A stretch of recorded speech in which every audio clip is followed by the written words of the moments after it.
people ask me, like, how are you so fearless? And I'm like, fear is a luxury. If you have time to be afraid, you have luxury. Welcome to the Immigrant Experience in America, an immigrant human library, where we amplify and humanize the experiences of immigrants in the United States and around the world. Listen in as we add another story to our immigrant human library. Welcome, everybody. Thank you for joining. For those of you who are joining us from LinkedIn or YouTube, so happy to have you on for another interview of the Immigrant Experience in America podcast. We have today Suhein Beck, or Suhein? Suhein. Oh, like hen, H-E-N, Suhein Beck. Yes. To share with us the story, her personal story of being here in the United States, and also the story of her people and some other developments with her personal life and business. Welcome, Suhein. Thank you, Simone. It is absolutely an honor to be here. I love your podcast and I love hearing all of the immigrant experiences from everyone in the past. I've just been binge listening to all of them, and your own as well. Oh. And your book, and you being a diplomat, U.S. diplomat, like it's inspiring. Oh, thank you so much. I Yes. try. You're doing great things as well. So I'm looking forward to learning more about you today. Mm-hmm. So let's begin by telling us a bit about Suhein. Who are you, present day, what's going on for you, and introduce you to the audience. How can I do this in a way that doesn't sound so standard? How about this? I am reconciling the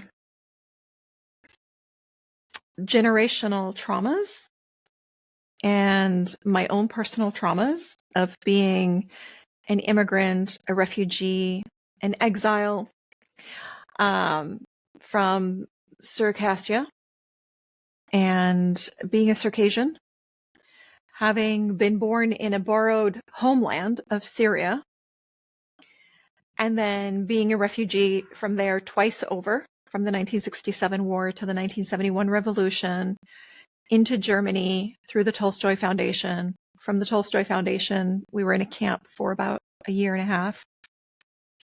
Then we're able to be brought over to the United States in late 1971, 1972, during severe chaos in the United States between the impeachment of Nixon, the Vietnam War, the economic crisis, the oil problem. We came to the United States and we landed in New Jersey, in one of the roughest areas in the United States at that time.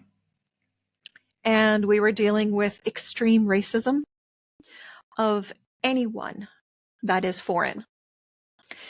And all immigrants were basically vying for territorial rights.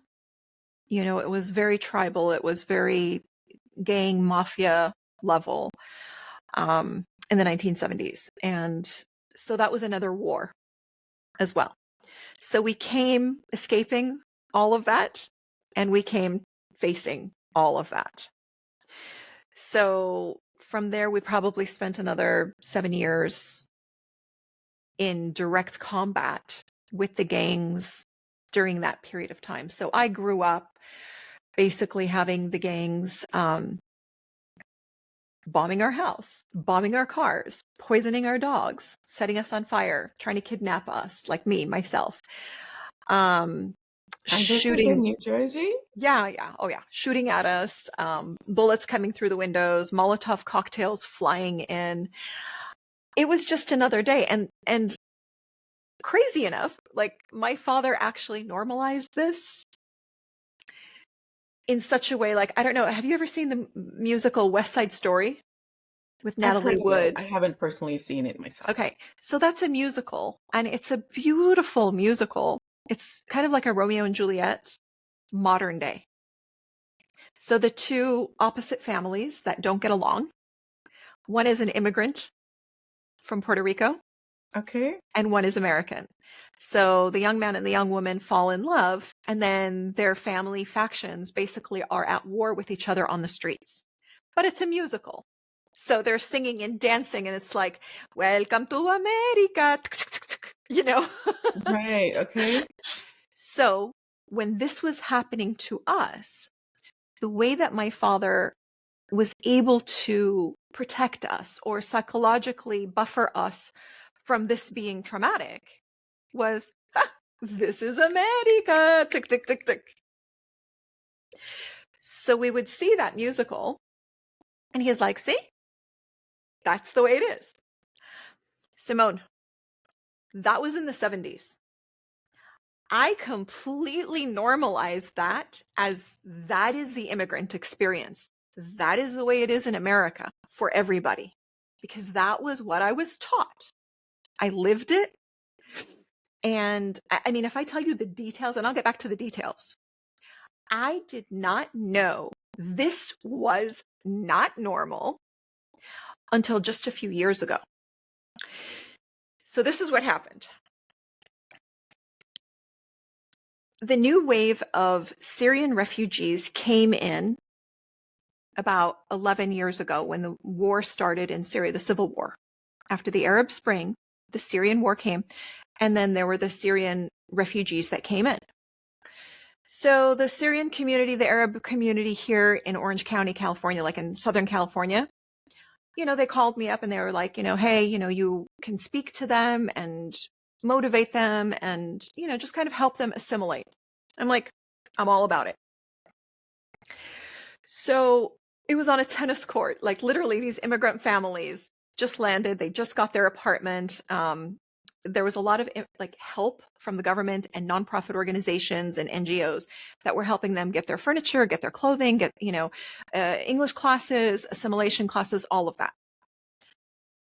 And I was blown away. And I was like, wow, they really have great opportunities.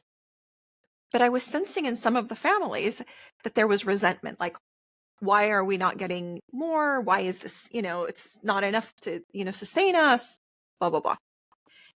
And that blew my mind.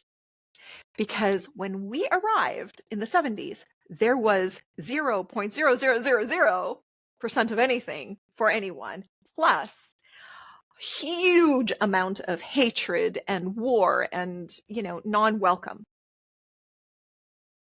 With the economic conditions being exponentially worse. Like to get a tank of gas filled, you have to wait in line 5, 6, 7 hours. So, which America are you talking about? 5, 6, 7 hours? I mean, that's wow. I'm the just like, 1970s, and there was this is on the East Coast in New Jersey. It was in the United States because that was the oil embargo of the 1970s.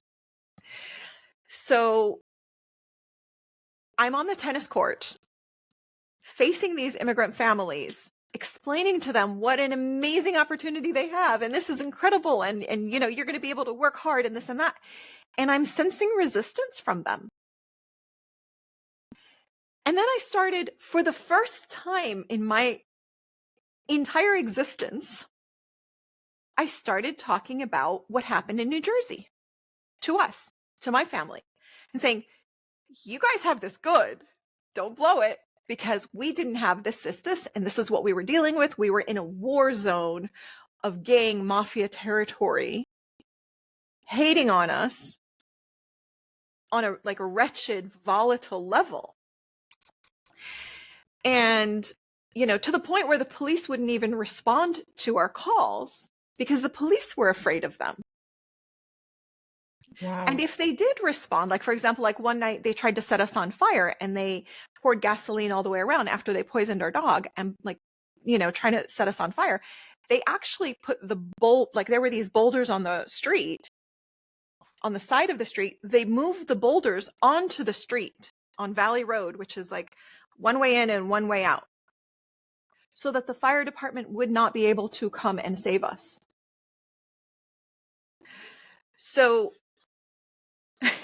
when you say the immigrant experience, honey, Bring it. Let me just unload. Wow. So, So so I am before we go any deeper into the story, I don't want to cut it because I think you're onto a flow here, but I'm putting myself in the seat of the audience, both in the US and internationally, who are wondering, okay, so who is a Circassian, one? And then the second is, like, why were these people so against you? Who are these gangs in New okay. Jersey? And like, why were they particularly so aggressive towards your people? Like, Okay. give us the story of the Oh, Circassians and how we got there. let me take 2 steps forward and then I'll go back. Okay. So I'm on the tennis court. I start talking about these situations in New Jersey of what happened. My friends who we've worked on nonprofit organizations, we've worked on building a private school together, you know, they've known me for 20 years. They were listening to me on the tennis court talking to the Syrian refugees and they're like, Suhein, who are you? I thought I knew you. I don't know you. And I'm like, well, well, didn't that happen to you? And they're like, no. And I'm like, wait, what about you? And what about, and like, you came, what year did you come? And what year did you come? And then I started comparing notes and I was like, wait, what? Why were we the lucky ones? And what the hell happened? So I swear to you, Simone, in front of everyone here and anyone from that moment on the tennis court, Maya, Asha, Duri, Atasi, like I can tell you their names. I'll tag them when this video comes out. I blame everything on them. Everything that has happened to me since that tennis court moment, and I have pictures of it, was because of them, because they awakened the beast inside of me. Then I had to, as I like to answer your question, who was Suhein?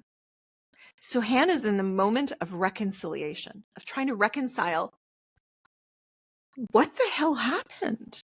Who, what, where, and why was my immigrant experience so beyond, like it was a movie in of itself. It was like the West Side Story and Godfather combined, you know?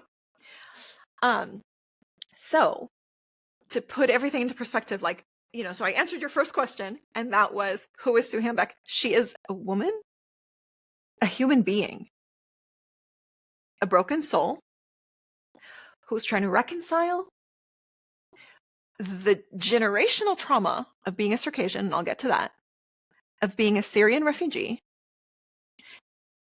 and of becoming an immigrant in the United States in the 70s and 80s. So there's a lot to unpack there.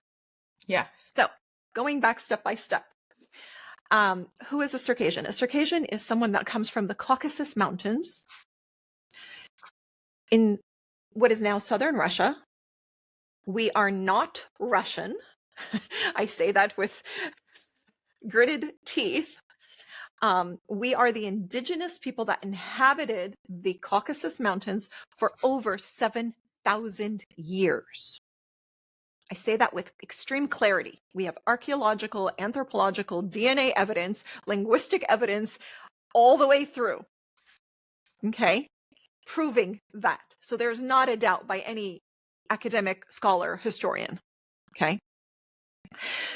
So we have been the center point of Eurasia, because this is at the point where it's south of Russia, north of Turkey, just east of Greece, and west of the Caspian Sea in Asia. So these mountains were our only friends, and they helped us ward off the invasions of Genghis Khan. The Ottoman Empire going up, the Russian Empire coming down, and Europe trying to go east. No one could penetrate these mountains. So to start putting demarcations on the points of history, 2,500 years ago or so, the Greeks came up the Black Sea onto the ports, which is now modern-day Sukhumi and Abkhazia, where the Winter Olympics were 15 years ago. Sochi, Sukhumi, Abkhazia, those were our lands. That is where the first and modern genocide occurred on European soil in modern times. Over 1 million Circassians were killed. Our ancestors were destroyed there, over 1 million. So that land where the Greeks came, they were mesmerized at what they saw. They saw men and women on horses fighting courageously and valiantly. Now, who were those women? Those were the Amazons. That later became the mythology of the Amazons, the Wonder Woman series, the women with the golden belt with superpowers. They were not superpowers. What it was that we were trained at very young ages to be on horses.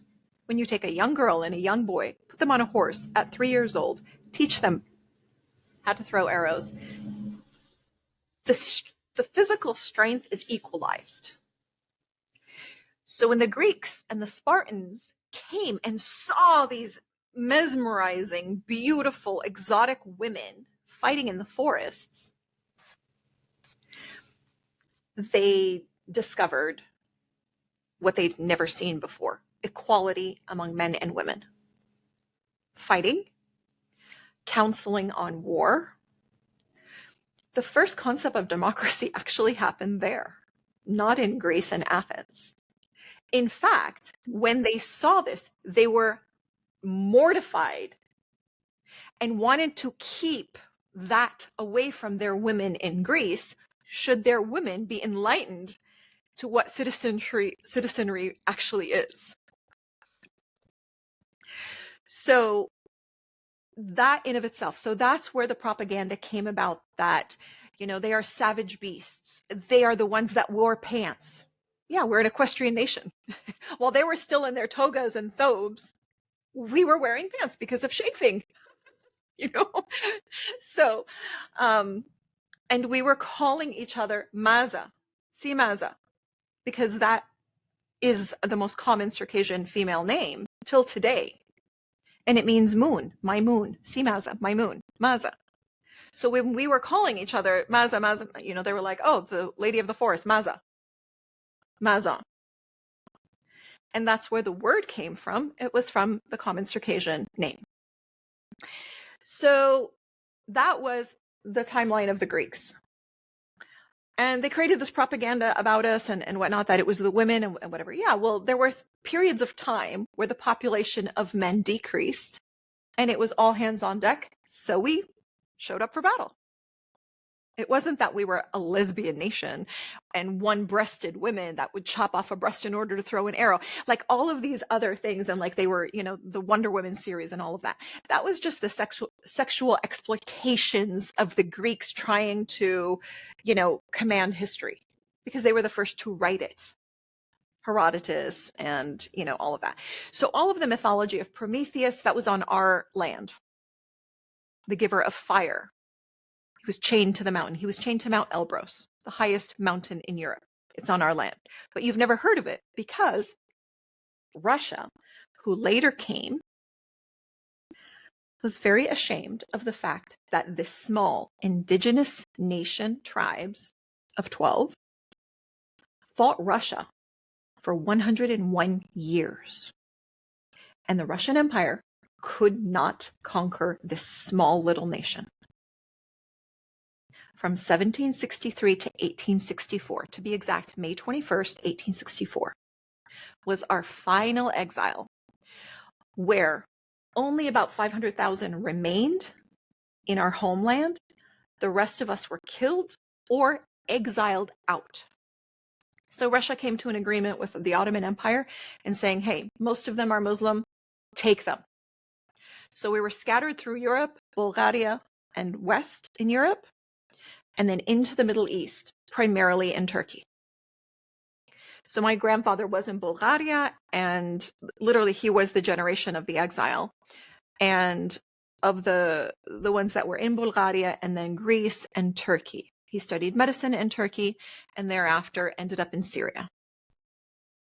So from that period of time, he built up a medical clinic in the Golan Heights, which is the borderline between Syria and Israel, which it kills me to say this right now, but now that Golan Heights is now being renamed as Trump Heights, which is the ultimate Anyway, Is so it legally, or is just the proposal that's been put out there? there's signage.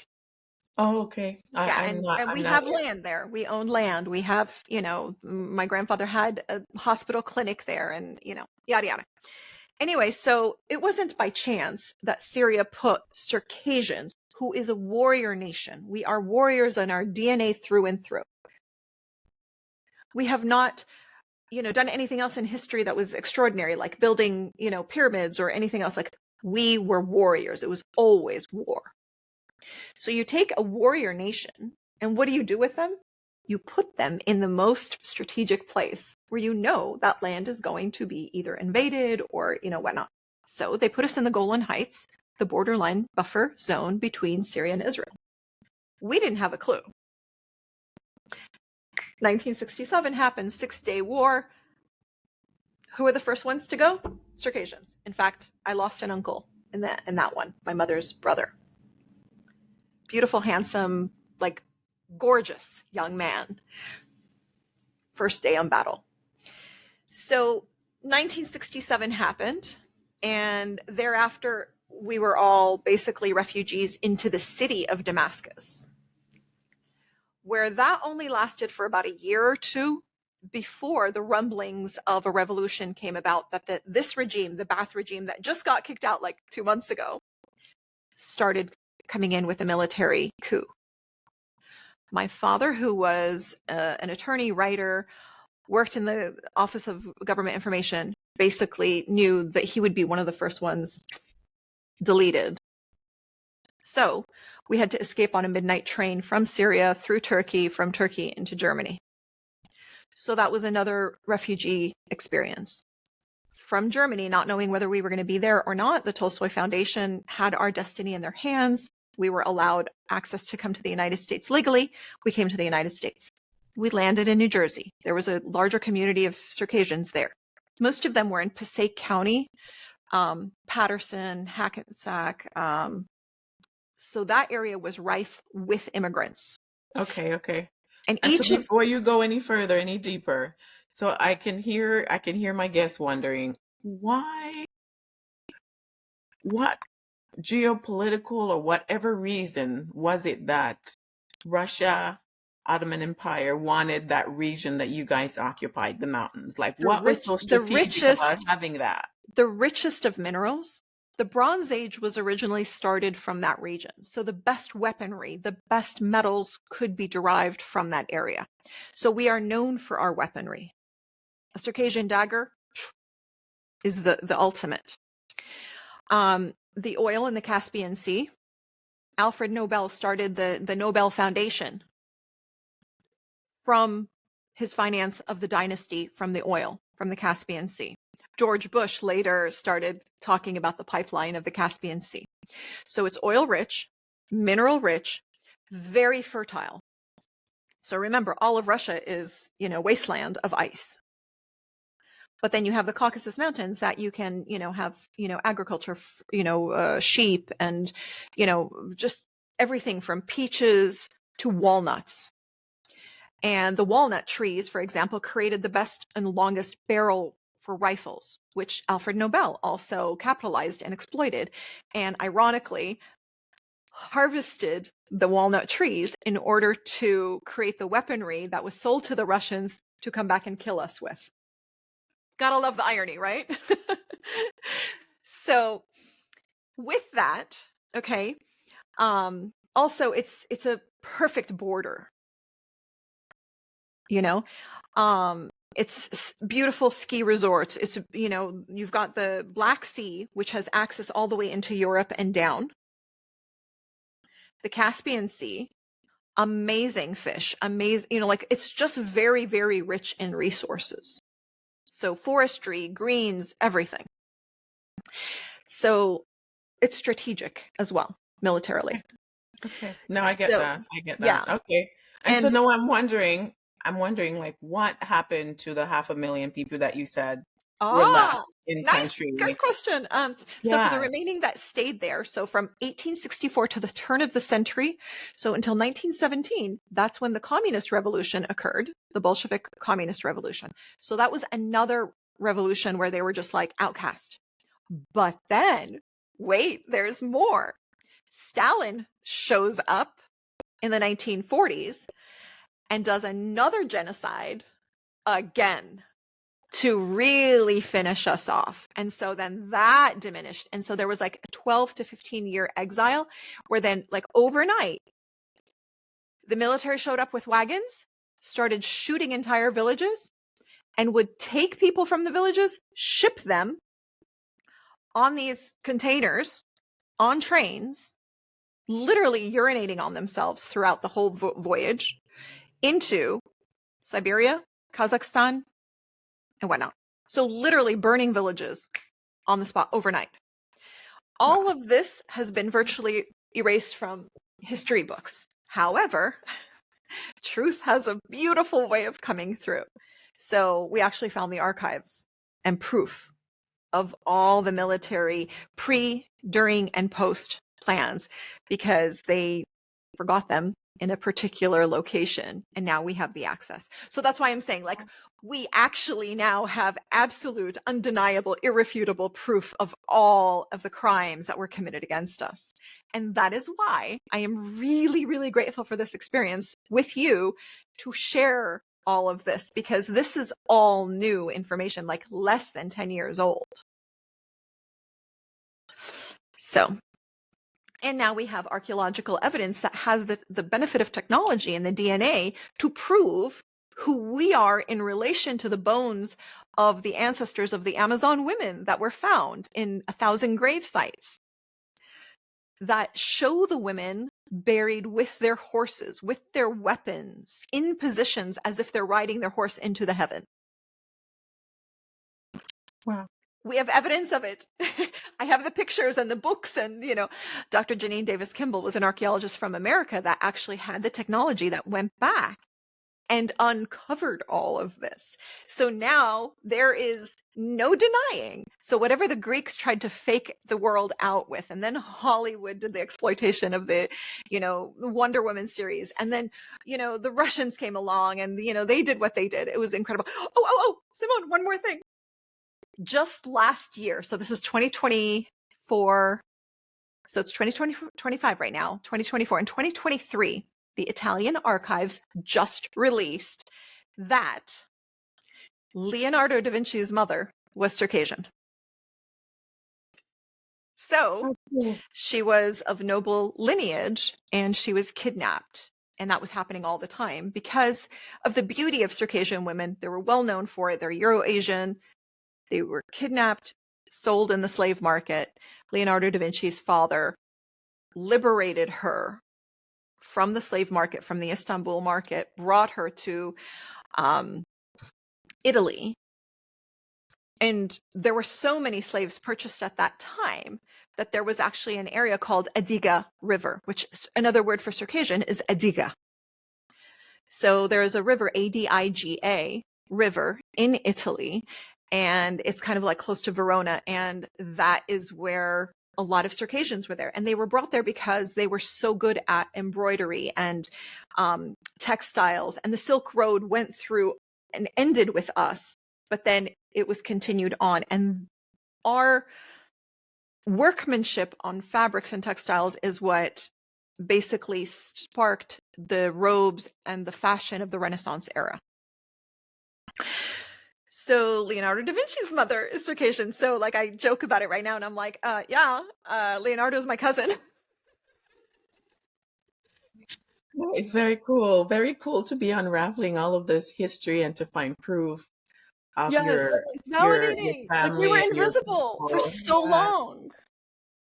Like I grew up and it was so shameful for me to say I'm Caucasian because that word has been hijacked and appropriated so wrongly.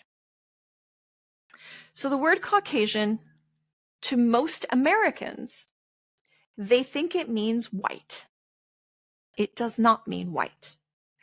a lot of us actual Caucasians that come from the Caucasus Mountains that are indigenous to the land, we are Caucasian. We are not all white. So that concept was stolen right around the time of the Civil War in the United States, which is exactly the same time that we were fighting our war with Russia. And America was fascinated at the time with what was happening. And they were like, wow, who are these incredibly brave warriors that are fighting off Russia? And so they were beautifying our character, our courage, our valiance, but the exoticism of the women. So then they equated beauty with Caucasian, not the whiteness, with the character. And they hijacked that word, stole our identity away from it, and then redefined it as white. Dr. Elizabeth Sarah Lewis is an amazing soul. She's a Harvard professor. She's African American. And she just wrote a book called The Unseen Truth. And the premise of that book is about race relations in America and how America hijacked that word Caucasian from us and exploited it for their own usage. Even Ringling Brothers and Barnum and Bailey Circus brought Circassian women in to showcase them in cages. Oh, yeah. So, Oh my. yeah.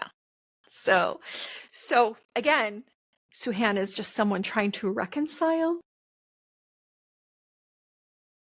the past and the present and what has been erased and taken away.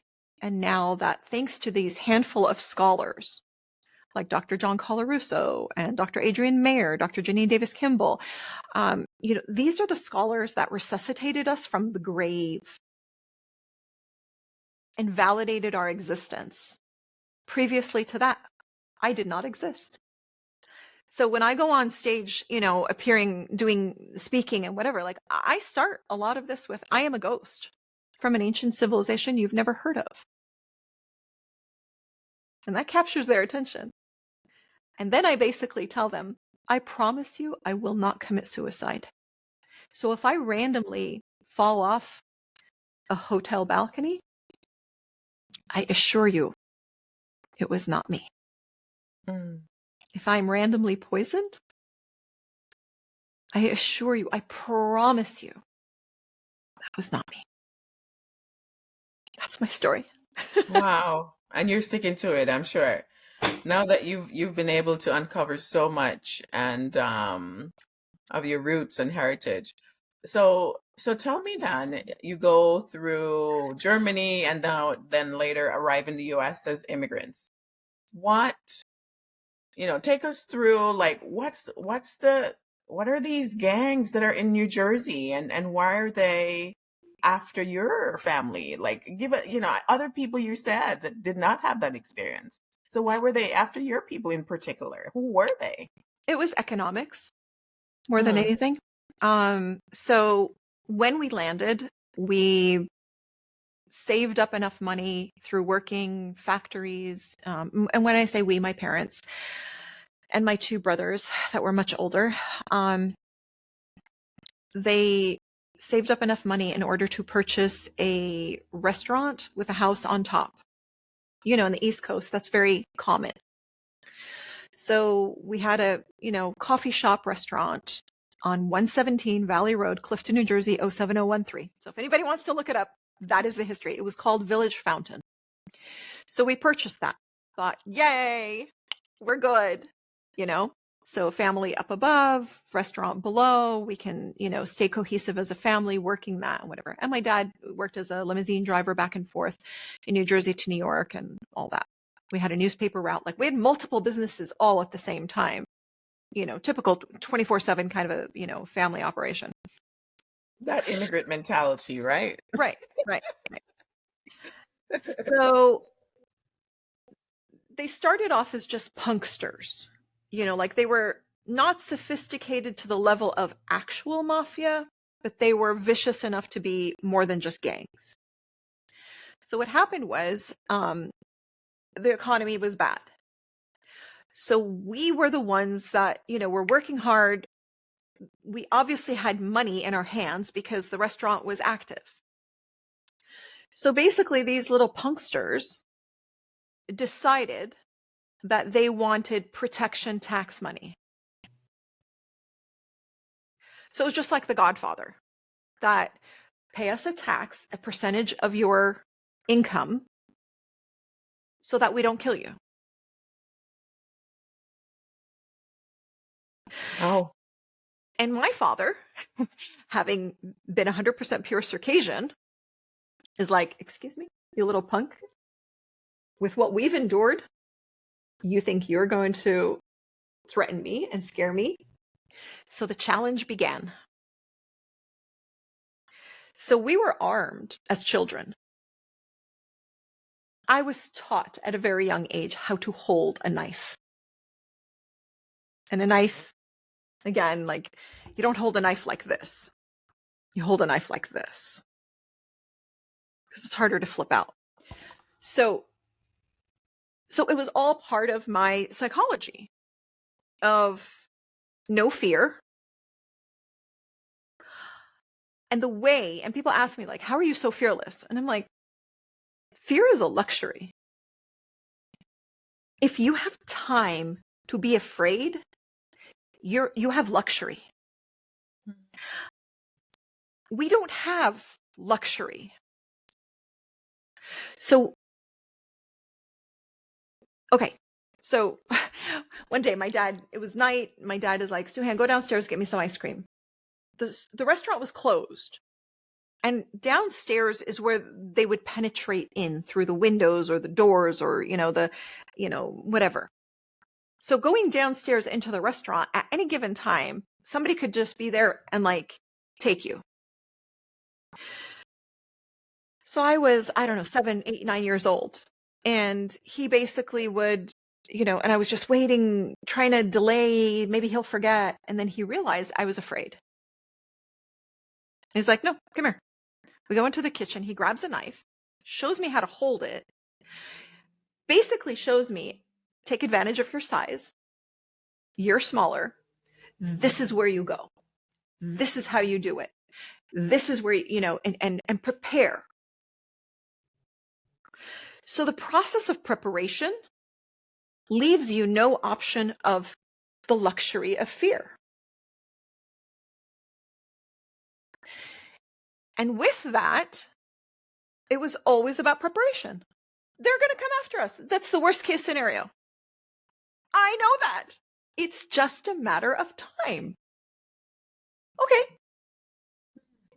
I know they're coming after us. It's proven every single day. And this is my norm. So I'm going to outsmart them. And I'm going to show them what hell is like. Because I'm going to hurt them badly. wow. So this is what I'm talking about, is like, I did not know. This is not normal until the tennis court a few years ago, when the Syrian refugee wave came in, and then my friends overheard me talking to them. And I was saying, you guys have it so easy. This is what we did. And da-da-da-da-da. And then all of my friends were like, wait, you look like a princess. You're so polished and you're so professional. Are you carrying a gun right now? And, like, at any given time, I have weapons with me anywhere and everywhere. Wait, hold on a second. Oh my gosh. I hope you're not about to share anything on our live here because, other people are watching. So this is my Bagolini. This is my purse, my Oh, I everyday have a purse. Bagolini. I have a Okay. Bagolini. So you see here, here's my business card. Right. Okay. I'm ready. And you're still in New Jersey. You still live in No, New no, I'm Jersey. in Southern California. Okay. And you still feel that level of threat in your daily You know, goings, I or love it's just I how you are I mentally, love like this how you feel? question. I did another podcast recently, and the gentleman asked me, "Did you feel safe?" I was traveling in Egypt recently, and he says, "Did you feel safe?" And I said, and it just opened it up for me. And I had never thought about it, but I never feel safe. I have Mm. never known that word. I don't know, because it took me a while to answer, and I really tried to check off my list of everywhere I've lived. And I can honestly say I have never known what that word meant. I've never known what it feels like to have roots. And it goes back to the generational trauma that when you take a people that have inhabited a land for 7,000 years, where our language is associated with the trees, with that specific air, our immune systems are related to the pollen of that land, and you exile them, it's an amputation of your soul. And so no land has ever felt home. I've never felt safe. And it's hard, like, for example, I was in a beautiful relationship with a man who wanted to make me feel safe. That's biologically in them. And he kept getting frustrated with me, asking me, "Do you feel safe now?" I'm like, "No." And he's like, "Do you feel like this is home now?" And I'm like, "No." And he couldn't do anything to make me feel safe. And that hurt him.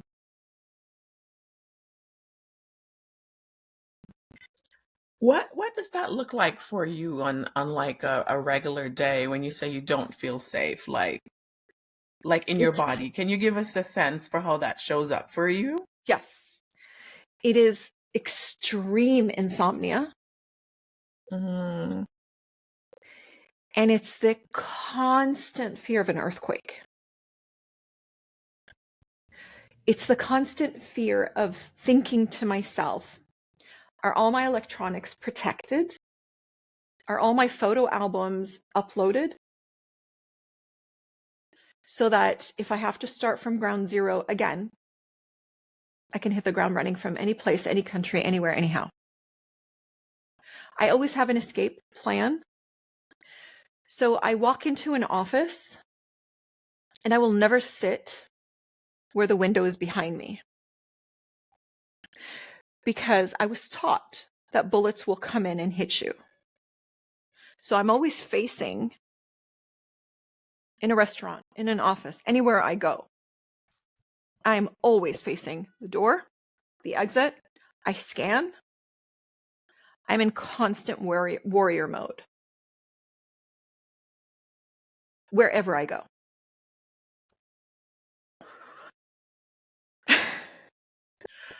I wonder, do you feel like there are people after you, or based on the No, generational trauma, you just kind of at any time things could no. change and you would have to move I on?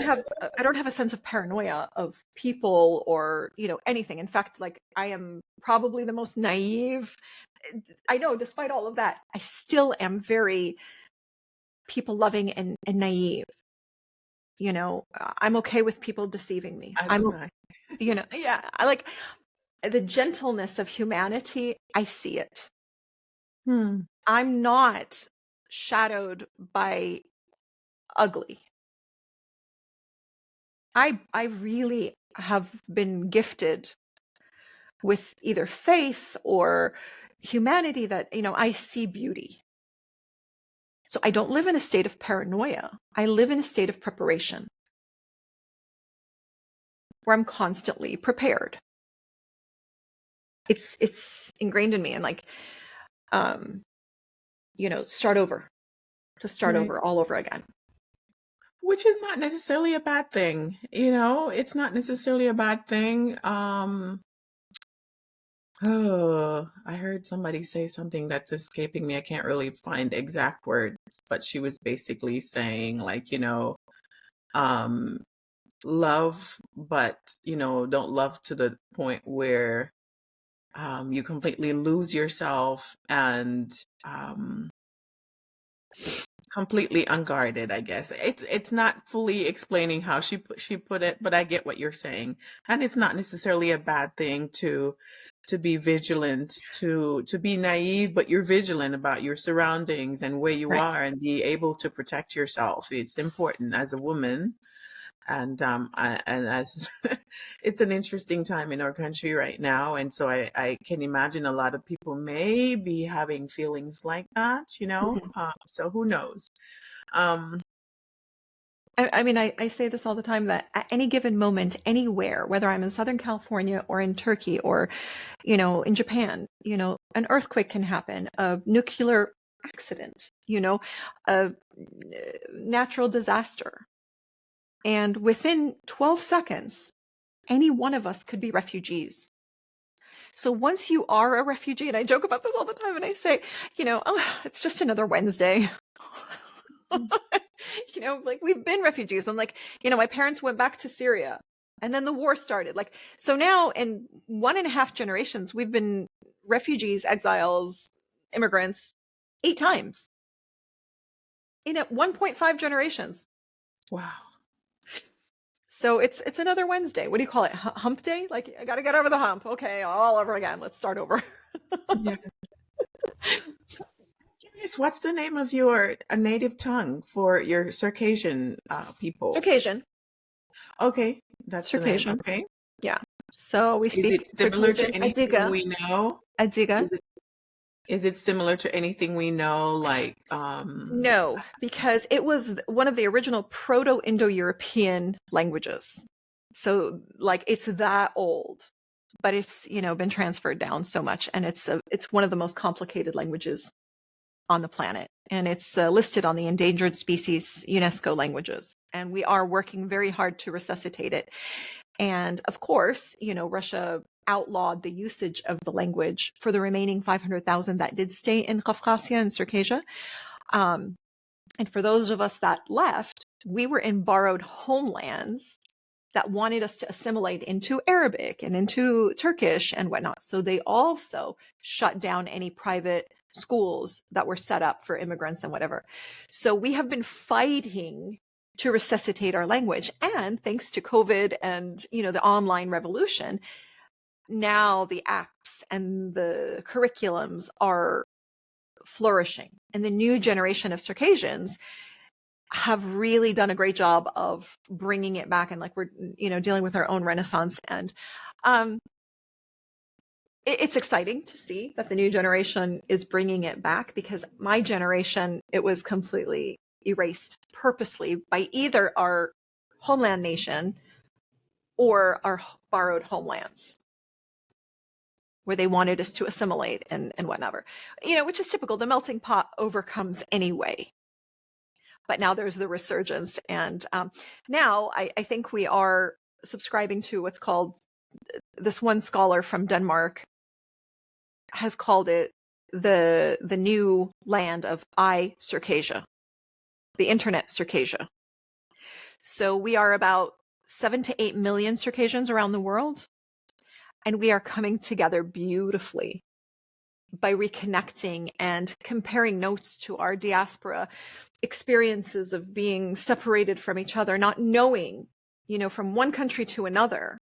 Like, there were so many years where the Circassians in Syria could not connect with the Circassians in Turkey, because Syria and Turkey had negative relations. And none of us could connect with those that were left in the homeland. And the ones in the homeland didn't know what happened to us, because they were completely isolated. So they didn't even know we existed. And my family was one of the first ones to go back to Russia, to our homeland of Circassia, in 1988, right after communists went down, Gorbachev opened up the doors. My family was one of the first ones to get back in there to, scope everything out. And in our village, there was a village named after my father's family, the Pshahalakwai. They heard this family from America had come, and they were like, oh, someone from the Pshahalakwai, because we have noble lineage. And they're like, they drove so far to meet us. And when we did meet with them, it was the most heart-wrenching meeting. And like, I know this sounds funny, but this was before DNA testing. This was before genetics. We were stripping down to compare body parts. Like feet. And like just to compare and like we have really ugly feet. And they were like, yep, we're definitely related because nobody could have, this ugly feet. Wow. Just My even goodness. I'm discovering that we wondering, existed. right. I'm wondering how many languages you speak, how many, what was the language that stayed with you leaving, being exiled, being in Syria, Germany, now the US? Like, how many languages do you speak, and which one basically did you use to communicate with other people? So my native was Circassian, and then Arabic, and then German. I lost the German, then brought in English. When my brothers and I were in New Jersey, because of the combination of the multiple languages and the fear of using the languages and the anxiety from being attacked on a daily basis, because there was not much difference between us. They were white, we were white. So what was the difference between us? It's the language. So that's when it caused speech handicaps for all two of us mostly. Well, three of us, yes. Because my older brother till today has a severe stuttering problem. Wow. My second brother had a silence problem. For me, I had stuttering and lisping and severe anxiety where I did not speak to another child my entire childhood.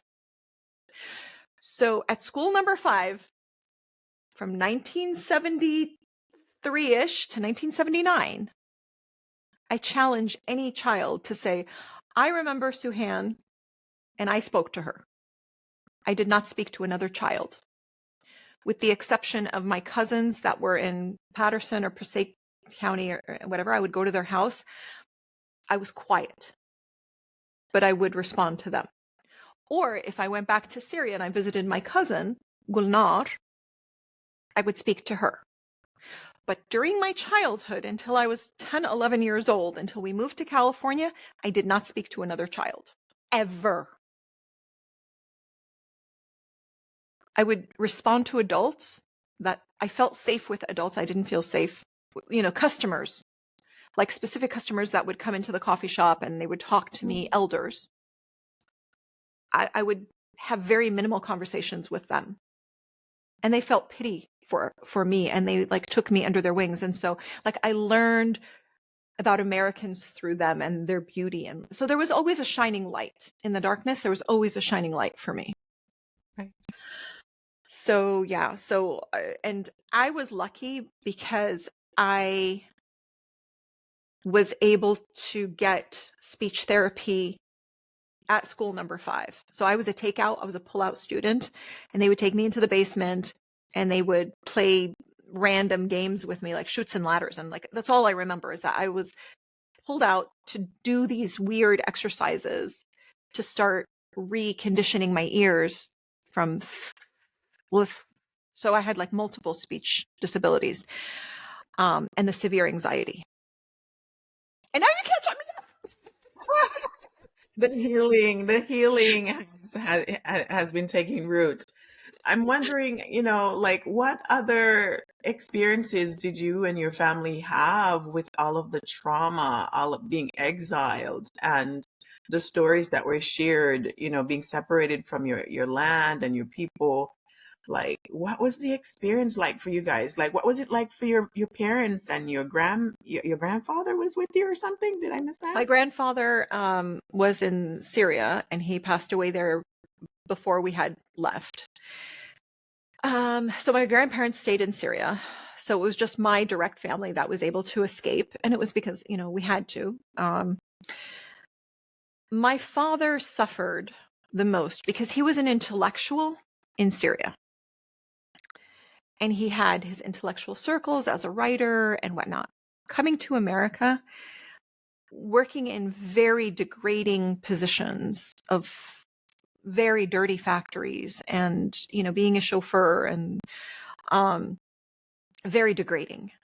And yet he carried himself with the utmost of dignity. That, it's an honest day's work. And, he said it over and over again. I am not the son of Dr. Muhammad Ali Bshahaluk. I am the child of today. And that's what America does. It's the great equalizer. Like back in the day in Circassia, like if you take a girl and a boy, put them on a horse, that was the equalizer of strength and power and valiance. Here in America, the equalizer is, what did you accomplish today? It's not what you did yesterday. It's not who you are. It's not who your lineage is.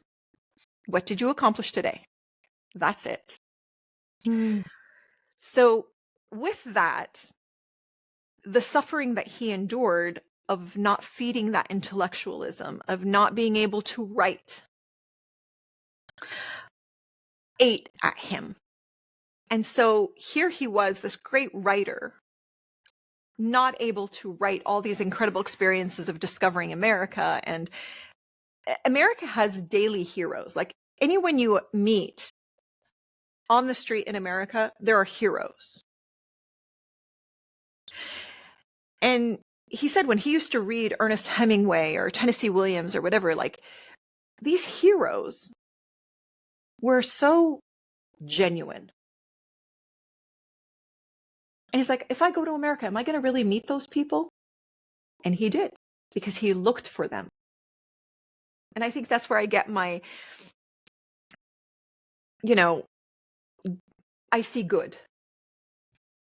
Because he saw good. Like my dad would leave bags of pistachios and, nuts and things like that for the postman in the mailbox. So he would make the connections, and that person would reach out, and there would be this connection and whatever. And so despite languages and whatever, like that humanity of connection, despite the languages, despite everything, we were able to connect. And so I was able to get that from him. And I think that's what helped me bridge beyond the crevice of differences, of racism, of hatred. Leaving a bag of pistachios for someone goes a long way. Like one time I was in a park in Lake Forest, California, and the landscapers were there. And I just thought of something, and I'm like, you know what? I'm going to go to the AMPM market. I bought a bunch of little bags, and I snuck up onto their little golf cart.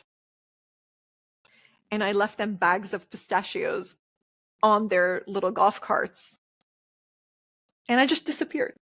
And it was such a fun, cute little, act of kindness that I gained such wonder. And forgive me for even talking about it, because you're not supposed to talk about, if you do something good, you're not supposed to, say it. Like in Arabic, we say the right hand is not supposed to know what the left hand is doing. So if you're giving, you're not supposed to talk about it, but it's just an example of, sweetness that you can bring despite all the ugliness, Right.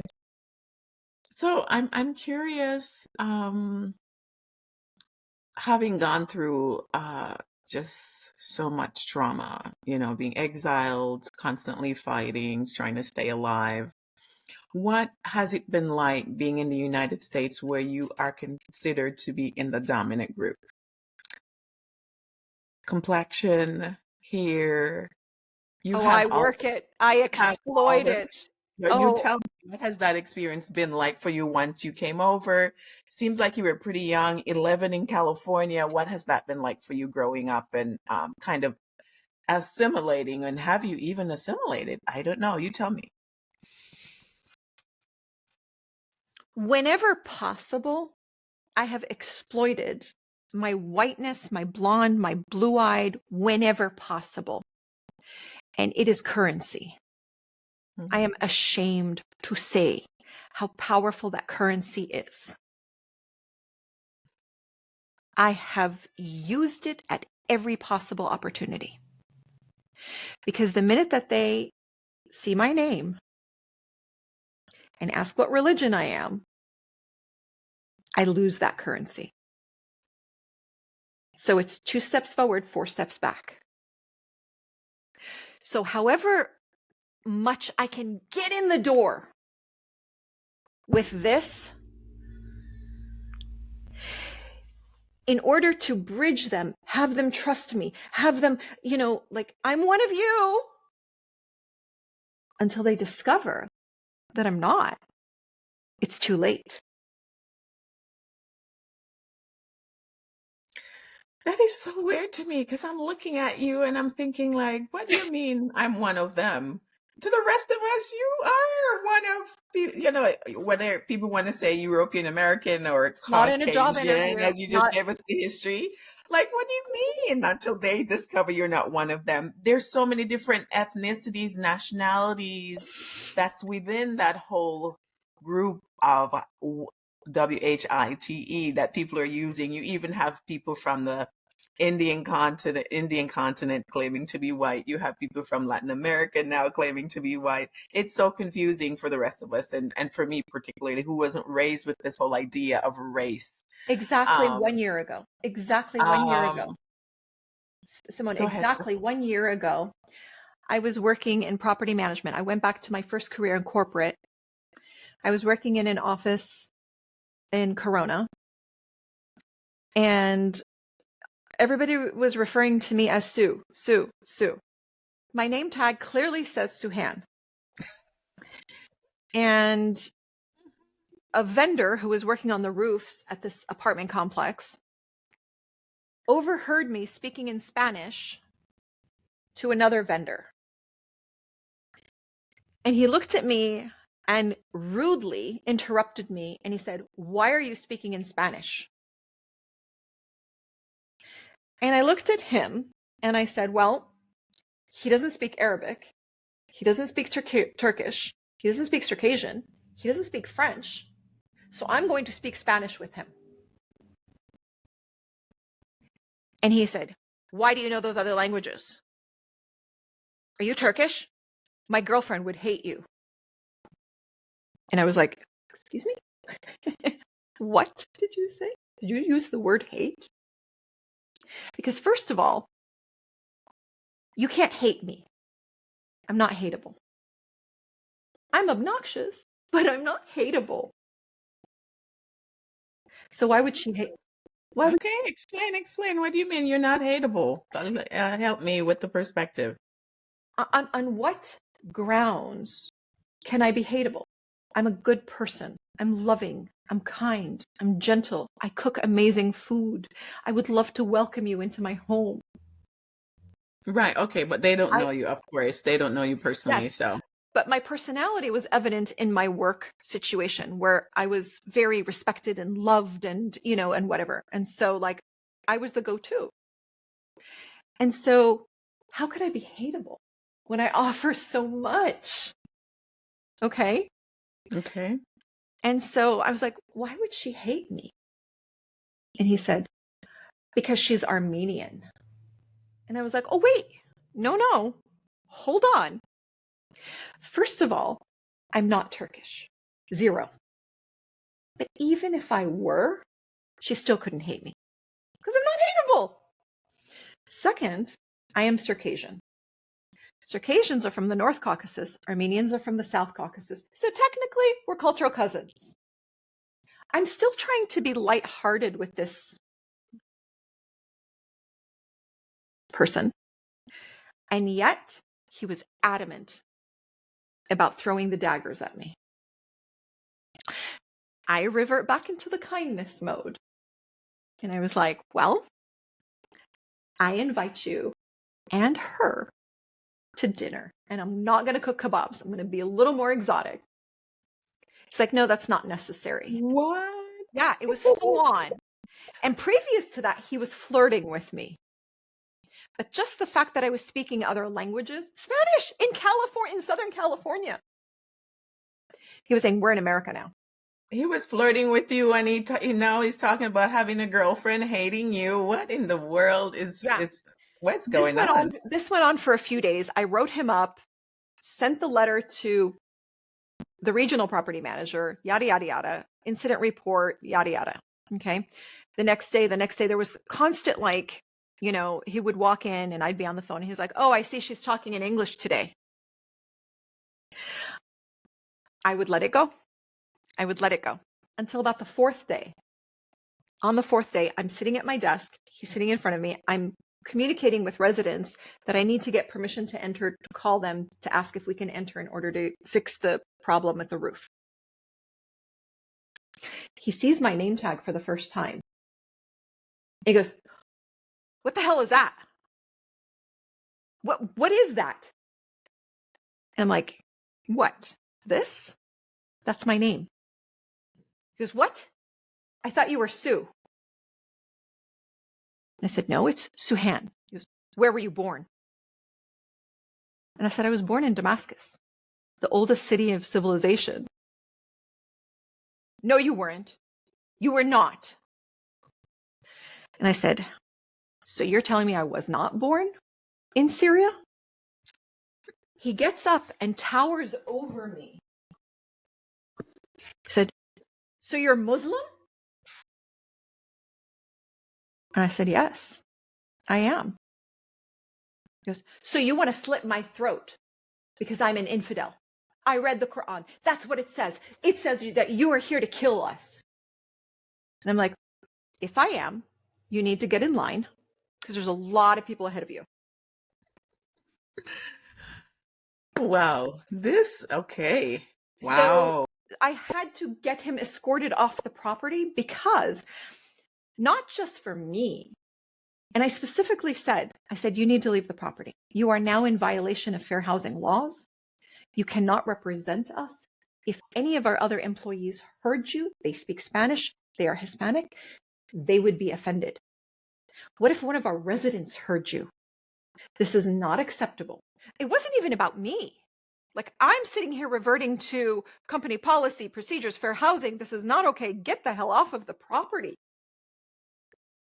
Why was he so personally coming at you? Because you didn't accept his advances, and because he just seemed like he was so offended and was trying to harm you. He was offended that I was not Sue. He felt deceived. He thought I was American, Kentucky Fried Chicken American. He thought I was that. And when I wasn't, I represented something that he didn't want to see. He doesn't want to see a white, blonde, blue-eyed Muslim woman that speaks multiple languages on American soil, because that's a threat. That goes to the concept of they're not creating enough of their population, and so we are here to conquer and divide and do whatever we are here to institute Sharia law. Does that make sense? Yeah. So now I represent the dark side of the other world. And he couldn't control that concept that, Muslims are not all Arabs. And, I'm a terrorist. I'm like, hell yeah, give me the chocolate. Nobody gets hurt. I'll pull a jihadi Jane on you. Right. So in keeping with thinking of my little one who's upstairs waiting on me because she doesn't like when I do these interviews while she's home. Oh. And respect for your time and our folks watching, tell us what present day life is like for you? What do you do? I know you were starting up a business and a new venture. Tell us more about that, and where you are in your journey. I did start my own business called Olage, and that is the skincare product that my grandfather created after he served in the Ottoman Empire army. And it basically is a skincare product to help with wounds, problem skin, dry skin, scars, and whatnot. And so that I was able to launch, and the website is Olage Naturally, ELAJ Naturally. Olage means healing in 7 languages. So it's a healing naturally.com. Olage Naturally. So that's fine and great. It's selling online. Since all of this has happened in the last 10 years, I have found my voice. And thanks to these scholars, Dr. Lars von Hansen, and the scholars that I mentioned earlier, the books that are now alive and kicking, becoming visible has validated my existence and my people's existence. And so I kind of represent that yearning of being visible, of finally existing where we didn't previously, and reclaiming our memory and reclaiming our history, that we were a great nation. We were noble. We have a very high code of honor. Unlike those that did colonize us, they don't have a code of honor when it comes to war or, civility, like we did. And that's what we're known for. So I am really enjoying this journey of bringing that to the surface. And so now I've launched a speaking campaign for leaders and organizations and corporate and anyone that wants to hear about code of honor in leadership, organizational structures. And so bringing that. So I'm basically tapping into the ancient wisdom of the Circassians and what helped us survive for so long. And of course, I'm telling them the stories of the dagger and, and how to handle fear and courage and, whatnot, from someone who it's in our DNA. Like it was, bred into us as warriors. And then, of course, the nobility of dignity and maintaining self-respect and whatnot, which as you know, in the corporate world in America has not been there, So whether it's manufacturing, whether it is entrepreneurship, if I can introduce the concept of a code of honor so that leaders and corporations are not operating at a baseline level of this is code of ethics. That's your bare minimum. And then they're operating at a CYA standard, cover your ass. No, because there's always going to be an error margin plus or minus a few points. So if you're operating at that bare level minimum, there are going to be days when your manufacturing is not going to be at par on standard. You're going to go below. And at that point, are you going to do a recall? Are you going to advertise that your product is not at the standard of the FDA? Your cosmetics are breeding fungi? So no. My delusional thing is that I would like to escalate from this to this and inspire them through the history of my people and the Circassians and the Indiga and, the warrior concept of operating at a higher standard of honor. And that was our driving force constantly, that we will do this honorably. And so if I can do that, then I will have resuscitated my people through the pen, not from, where's my sword? Yeah, I carry around a spray that I would use, but I don't have that object there that you're using. I But got I that can one too. Yes, okay. Um, So I'm wondering and curious about like what do you consider home? Like how do you describe home? And do you now feel do your parents No, your grandfather passed, your other siblings, like the whole experience and you unearthing and getting to the history, do you feel like the US is home now? Like, yeah. especially now, no. Especially now, no. No, especially now.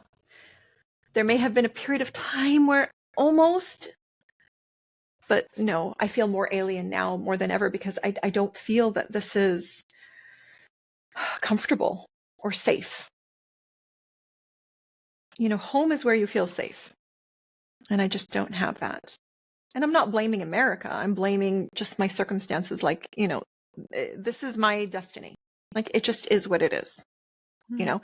So I have to accept that.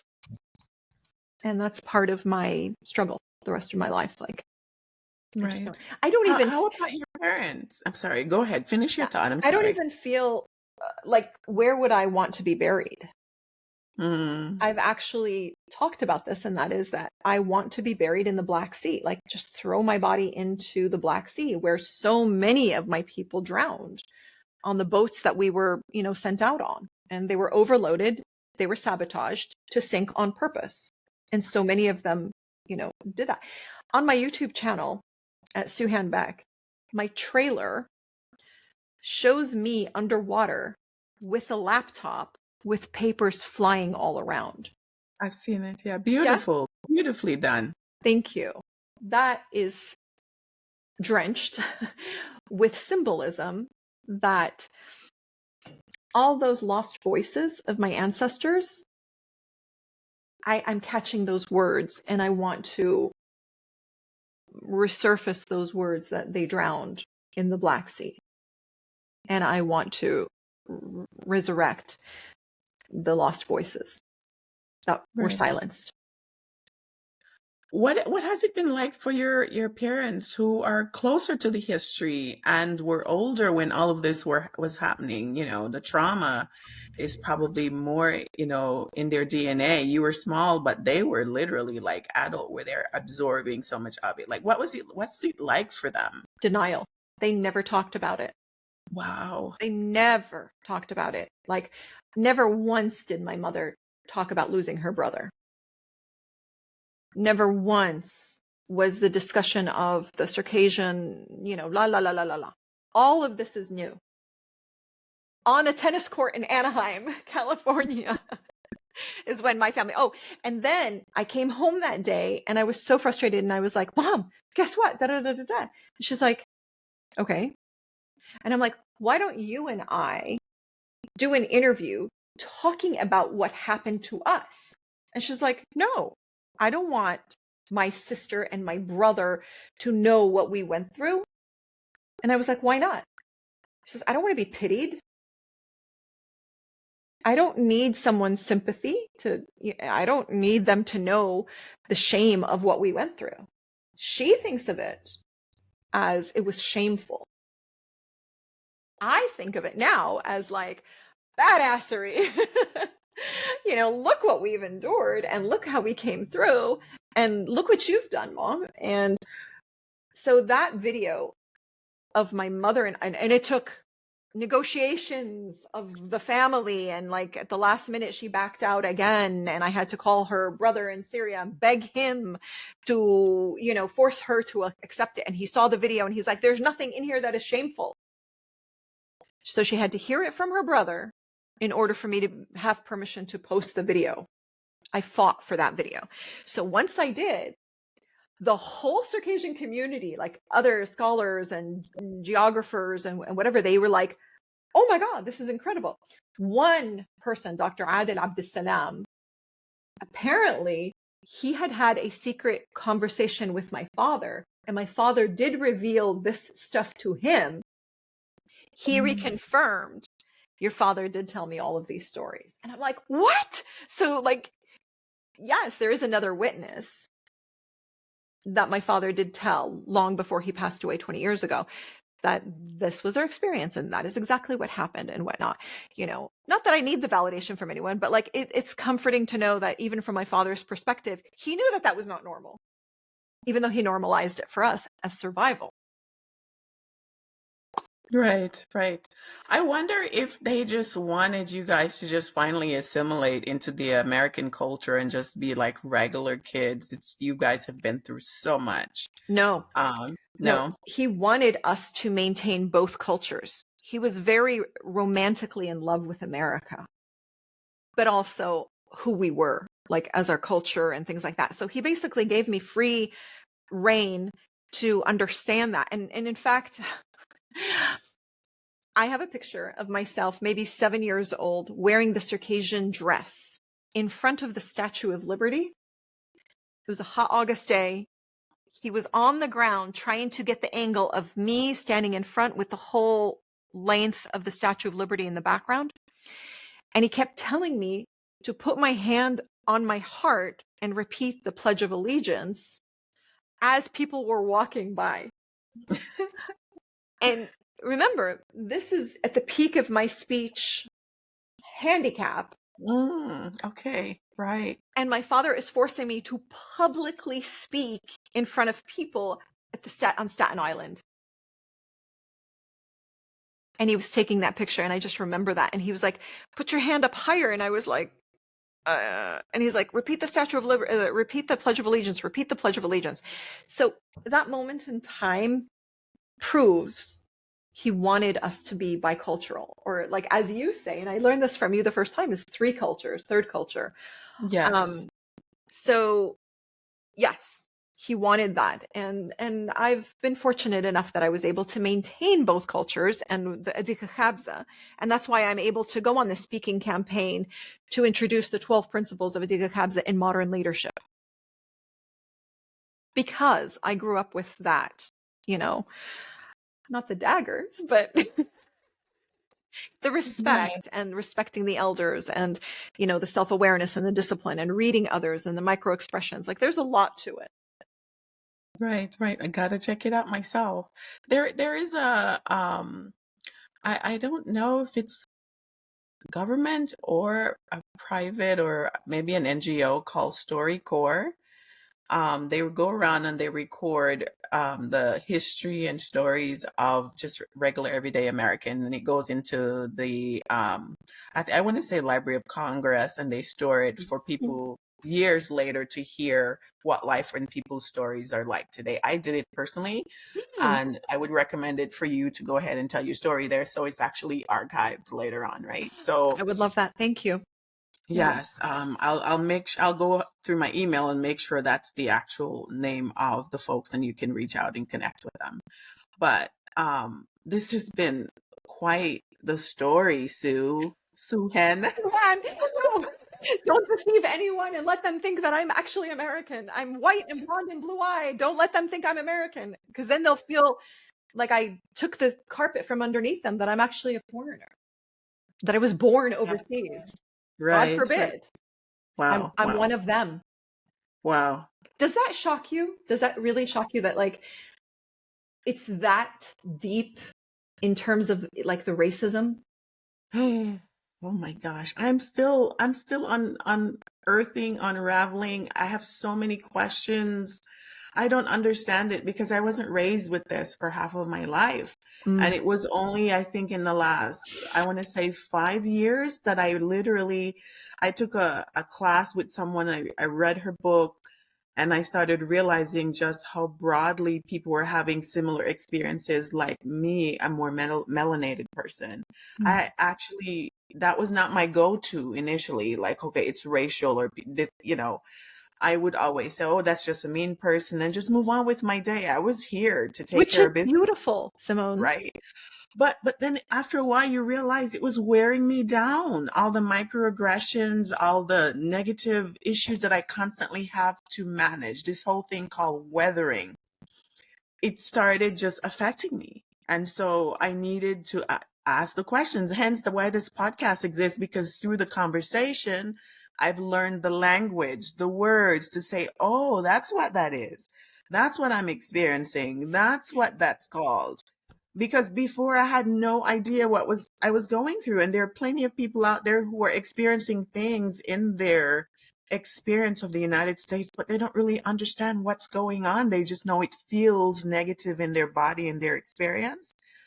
But Hmm. I'm still unraveling this. And the more I listen and I hear, like you as this person who just look completely like somebody who passes as white, and to hear that just because of your name, that somebody would just dig and find a reason to divide you and put you in another group. And so I would, yeah, no, it doesn't really make sense to me, right? But, uh, But I love that you are elevating this journey of yourself with others, and you're creating a beautiful community. And I hope that you consider me part of your community forever from here on out, because I have this bond with you, that we share, of trying to fit in, of trying to understand do I want to fit in? Do I? that's an interesting conversation. I won't answer that on here. Do I? Do I want to fit Um, in? Because I'm not seeing, the honor as much as I would like, right, right. you know? I will ever fit in. I don't think I will ever fit in. And so the whole concept of being a third culture person and a bridge person, you're a hybrid of your birth and adopted country. I don't think I will ever fit in because I wasn't born here. I wasn't native to this place.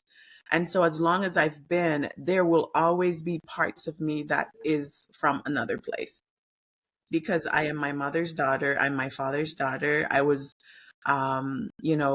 came out of my mother's womb in another soil, another ear. And so I was educated there as well up to high school. And so my perspectives are just very global, and my career and experiences have taken me places. And so I don't think I will ever fit in, but it's Have you comforting to reconciled that? Have you accepted that? I think I'm coming to that right Good. now. I have to because I realize the more stories I hear of the people I interview, I realize that so many of us are going through the pain of it. And Mhm. so, but the pain, another part of it that's painful for me is to recognize that I no longer fit in when I go back to Jamaica either, because I've been away for so long and I've become, compared to someone from the island, I'm very American to them, Right. but then I'm not as quite American as somebody who was here all their life. So it's that in between. It's very painful, but it's just my life. This is just my journey, and I have to accept it. I have to embrace it, and just live the best way I can. Find my joy and Mhm. my light, and make connections with other third culture people around the world. Yeah. So that's why I'm saying I hope you consider me a sister in humanity with you in this journey of healing, reconciling our assets, Definitely, our assets and definitely. liabilities, we have so much to offer. Like I said, like I'm not hateable. Like you cannot hate me. I challenge anyone to hate me after they eat some of my food. Right. Once they sit down and have a conversation and get to know you Yeah, and it's experience you impossible personally, right. because I I see what you're will saying. I will shower them with like the most hospitable love and kindness and gentleness, and I will find a way to connect with them on Yes. their level. Though I'm not sure, even after doing that, that will erase some of the complexities of this idea of race and the hate that surrounds it. I'm not sure if that will, because there's been plenty of people who've tried that. Mm. Break bread with people who you Hmm. don't know, who don't know you. And I'm not sure that it takes it, everybody's on their own journey of that experience. I'm discovering it, experiencing it at the hands of other people. And so I can't speak for them, but I would love to kind of get a sense for, I'm learning, but I would love to be like a fly on the wall of somebody's home and just to really hear unadulterated, like, what that world is like and why you would hold on to that position. But Be That's careful what you be another careful what you wish conversation. for. Yeah, be careful what you wish for. And that's another conversation for another day. But this has been so beautiful. An hour, and almost 30 minutes. Thank you so much, Suhein. This has been so beautiful. We'll continue to stay connected on Thank social you. and otherwise. And thank you for sharing your immigrant experience of the Circassian people. And I'm so happy that you've been able to unearth so much Thank you. history It's and the been healing. cathartic, and I appreciate you for this podcast, and it's so needed. It's so needed. Thank you. Thank you so much. I appreciate that. So to all my folks who may be watching, I can't really see who's on because we're in the recording room, but on LinkedIn, on YouTube, thank you so much for joining. We will get this edited and posted on our podcast platform as well as on our other social media platforms. So thank you so much for joining again. Have Appreciate a it. wonderful afternoon. Blessings to all. Yes. Blessings to everybody watching. We thank our listeners around the world, and we appreciate your continued support as we build our human library. Please remember to give us a 5-star review, subscribe, and share with your friends, family, and circle of influence.